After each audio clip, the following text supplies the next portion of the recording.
Good afternoon, good evening. Welcome to Living with Lupus radio show.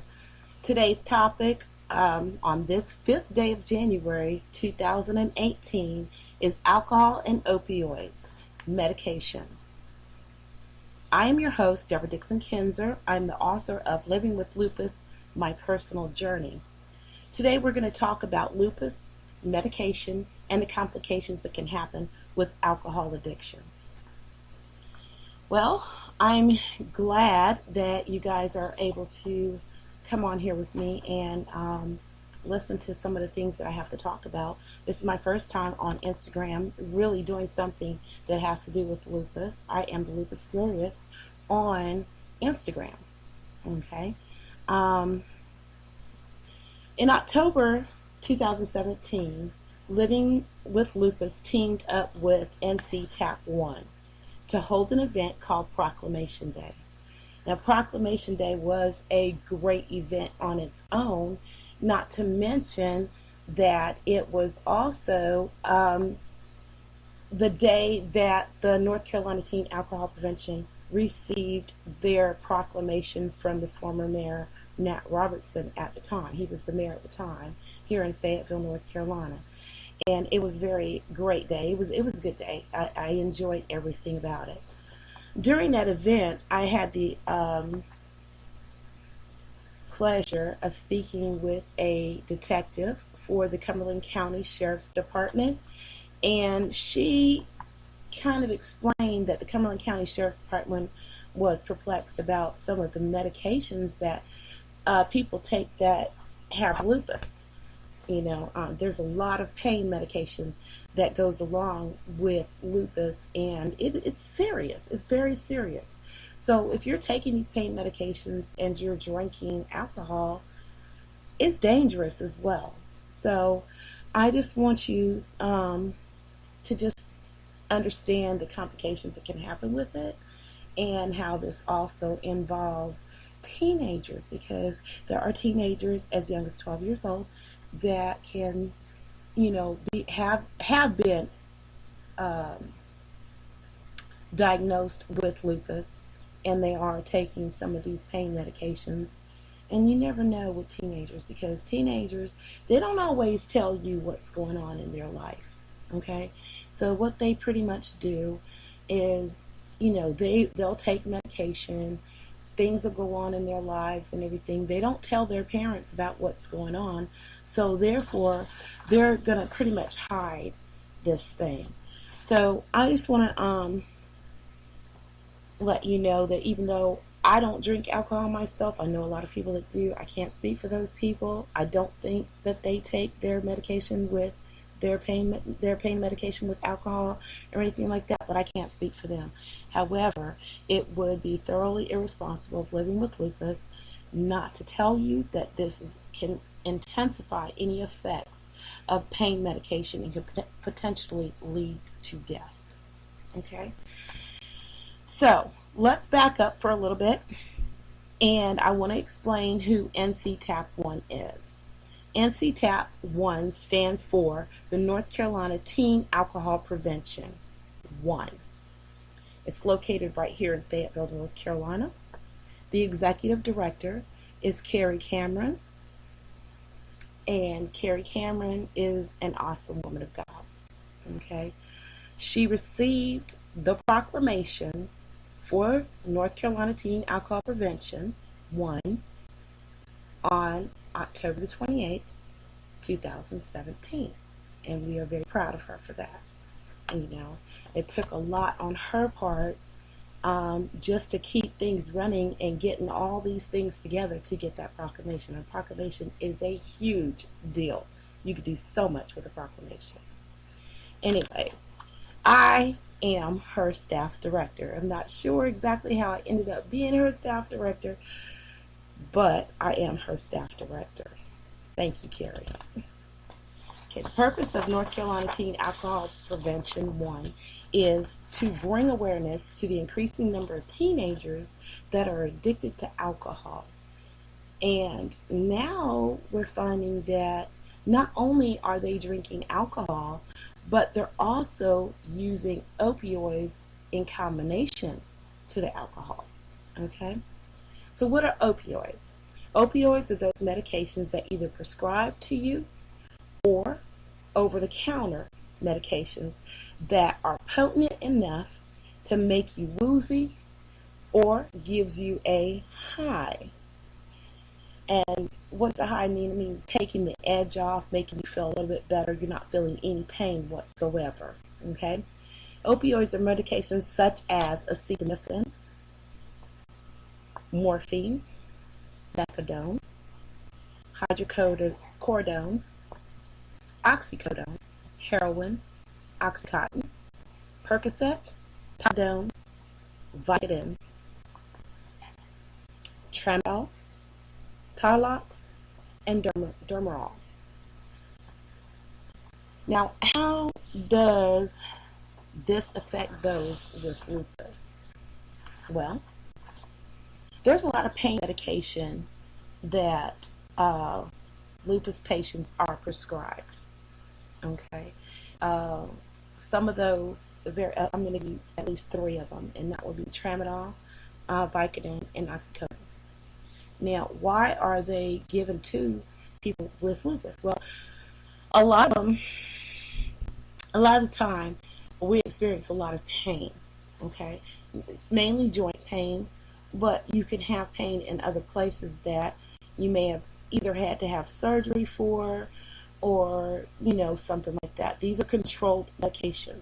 Okay, and those controlled medications, I find that people will kill for that stuff, which is crazy. I myself have a lot of medication, but I don't take it like that. I can withstand a lot of pain. I can withstand a lot of pain. I've had 5 kids now, y'all.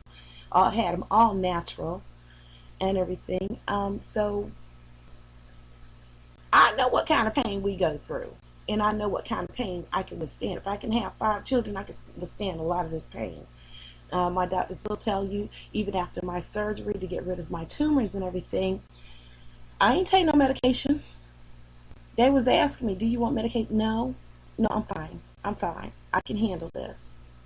Okay?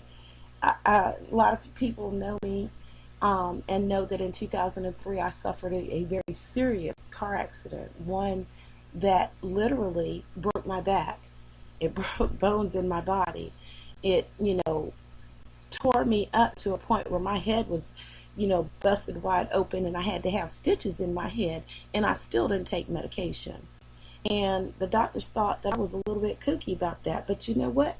I wasn't screaming in the hospital, and they was trying to figure that one out, But like I said, I can withstand a lot of pain, and I don't understand it either, but hey, I'm thanking God for it, because I don't have to be placed on a lot of medication. Anyways, moving on. How does this pertain to teenagers with lupus? Okay, again, because lupus can affect teenagers as young as 12 years old. This could becomes a huge concern, with our teenagers. Okay, especially if they've been diagnosed with lupus. Now, if they've been diagnosed with lupus, you know that they're going to get medication for pain, because they're going to have the joint pains, and they're going to have this, that, and the other. That pretty much they don't handle pain as much, as well as we do. So it ends up kind of crippling them. Not saying that it does to everyone, because it didn't do that to me. As a teenager. I mean, I had my issues. Don't get me wrong. I had my issues. But, some teenagers nowadays, they're having a lot more issues than most people do that have lupus. Okay?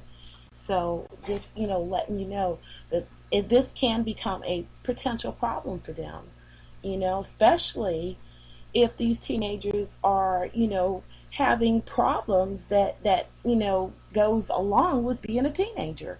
So you have your teenagers that are going from youth to adolescence, and they're experiencing other problems in school, such as bullying and, people tormenting them not feeling like they belong here in this world and everything. You got to watch out for that stuff, because those are the ones that'll be potentially drinking alcohol along with taking their medication and everything. So you got to be real cautious about what's happening with them.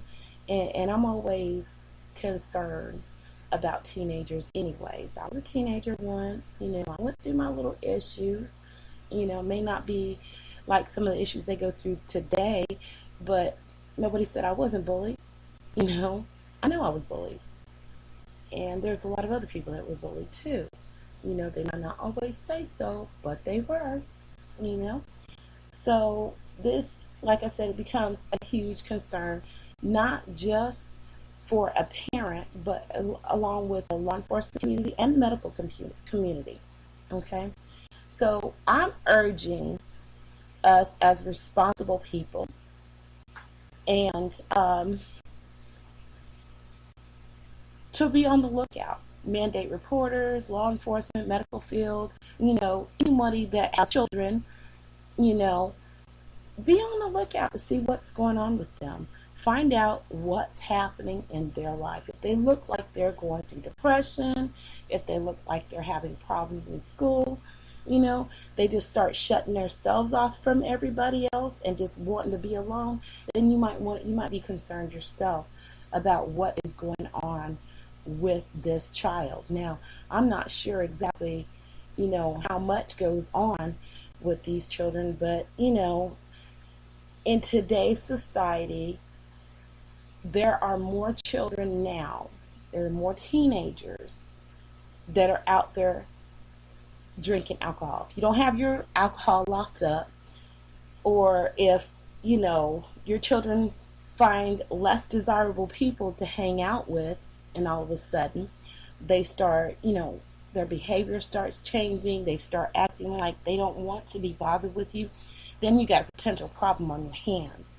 Okay, so you need to be on the lookout for that. I'm urging you as, responsible adults, mandate reporters, and, anyone who cares, to just be on the lookout for that. Watch those children, watch out what's going on with them, and make sure they're not spending too much time alone or by themselves. Now, that didn't take very long for me to do this show and everything, but this is the first real show of the season. Okay, so I didn't want to make it too long, but I didn't want to make it too short. Now, if you are out there listening and you like what you heard, I'm streaming live right now on Instagram. I'm streaming live on Spreaker, and I was trying to get this on Facebook, but I'm having a little bit of issue with the other, devices that I have and everything for that. But I am streaming this for YouTube as well. So you can hit me up on any social media that there is out there. I have, if you have any questions that you want to, get answered, or there's a topic that you want me to speak about, please feel free to send your questions to livingwithlupusmagazine@gmail.com, or you can hit me up on Instagram at at lupus_gurist. Okay, that's on Instagram. And on Facebook, you can inbox me or leave a message online and everything, and it's fine. I don't have a problem answering questions. I don't have a problem, talking about what you want to talk about or anything like that. That thing on there is Living with Lupus online video magazine. That's for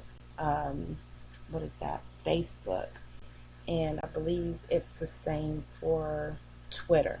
I think it's Living with Lupus